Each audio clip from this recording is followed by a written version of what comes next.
इस धरती के पे बैठे हम सभी शिव के शिष्य ये संकल्प ले, फिर से संकल्प ले, पुनर्स्थापना शिव की कर चुके हैं साहब, लेकिन उन पौधों को पानी चाहिए, छांव चाहिए, उनको देखभाल की जरूरत है।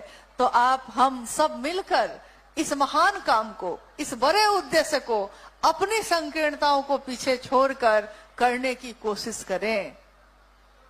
अंतिम करते हैं, एक कोई करके अंतिम कर देते हैं। जिज्ञासाएं तो बहुत सारी आपने भेजी हैं, समय की अब मानना है। चलिए एक अंतिम जिज्ञासा है, अध्यात्म क्या है? शिव रूपी ज्ञान से संजात एक सामान्य आचरण, एक सामान्य भावाचरण जगत के लिए अनुकरणीय है। कैसे? पहली जिज्ञासा है, आध्यात्म क्या है?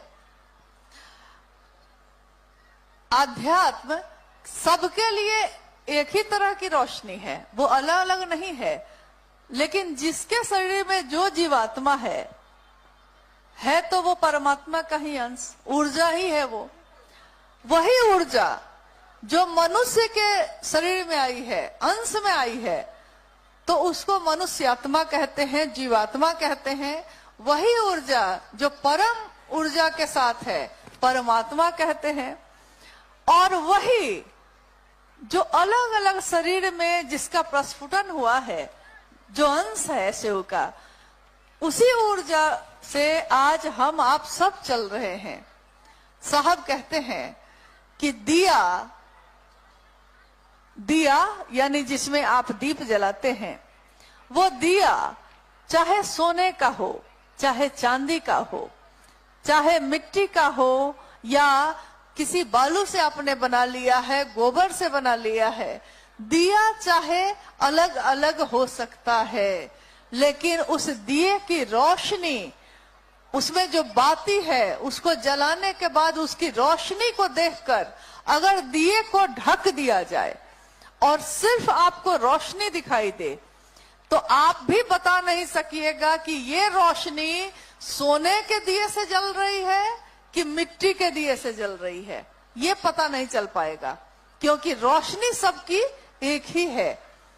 इसीलिए आध्यात्म यानी खुद की खोज, मैं कौन हूं, कहां से आया हूं, कहां को जाऊंगा। ये फूल जो खिलते हैं, मुरझाते हैं, कैसे खिलते हैं, कैसे मुरझा जाते हैं।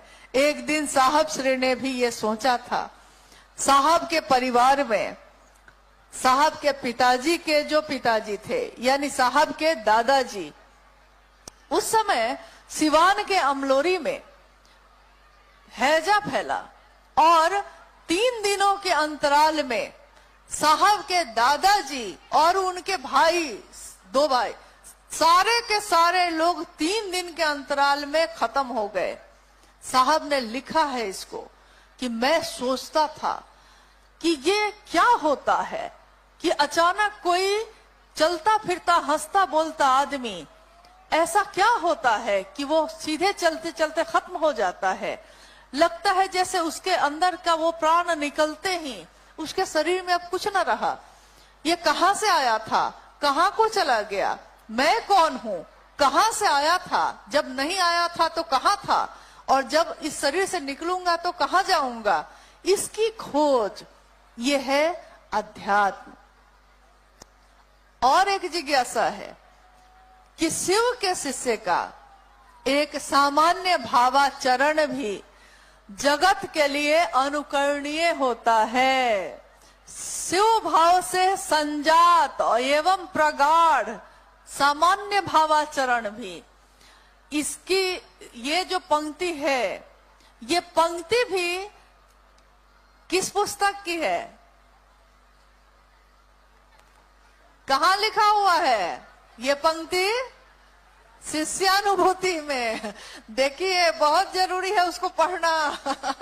शिष्यानुभूति की ये पंक्ति जिसमें साहब कह रहे हैं कि शिव भाव से संजात एवं प्रगाढ़। संजात मतलब भींगा हुआ डूबा हुआ उसमें, और प्रगाढ़ यानी गहरा। एक सामान्य भावाचरण, एक सामान्य भावाचरण का अर्थ हुआ कि दैनिक काम आप चल रहे हैं, आप बोल रहे हैं, आप बैठा रहे हैं किसी को, आप खिला रहे हैं, आप खा रहे हैं, आप सो रहे हैं, आप जग रहे हैं, आप मिल रहे हैं, आप विदा हो रहे हैं। एक सामान्य भावाचरण। लेकिन ये सामान्य भावाचरण क्या है? इसमें क्या है? इस सामान्य आचरण में भाव है।